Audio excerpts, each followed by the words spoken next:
Soprod et la RTI vous présentent 2 minutes pour comprendre.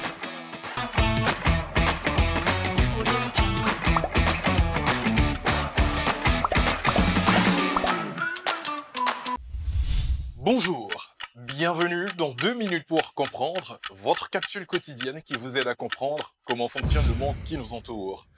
Aujourd'hui, je vais vous parler de Marco Polo. Marco Polo est un marchand originaire de Venise dans le nord de l'Italie, né en 1254 et mort en 1324 dans cette même ville alors qu'il était marié et père de 3 filles. Marco Polo est principalement connu pour son livre des merveilles dont le contenu révèle ses aventures en Orient. Le livre fut écrit alors qu'il était prisonnier à Gênes. Marco Polo est parti à 17 ans pour l'Asie avec son père Niccolo et son oncle Matteo. Il a servi avec eux l'empereur mongol Kubilai Khan. Il n'est pas le premier à atteindre la Chine, mais son récit extraordinaire a influencé Christophe Colomb. Son voyage a duré 26 ans. Après être revenu de son voyage, Marco s'est marié avec Donata Badoyer. Un peu plus tard, il est fait prisonnier par les Génois. Le parcours exact de Marco Polo est difficile à établir pour plusieurs raisons.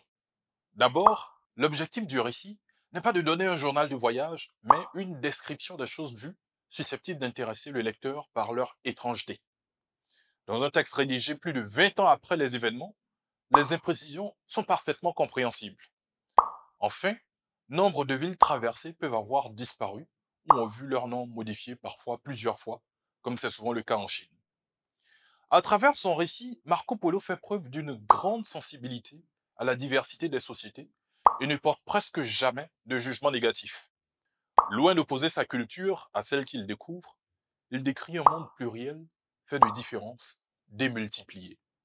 Je vous donne rendez-vous demain à la même heure pour un nouveau numéro de 2 minutes pour comprendre. Soprod et la RTI vous ont présenté 2 minutes pour comprendre.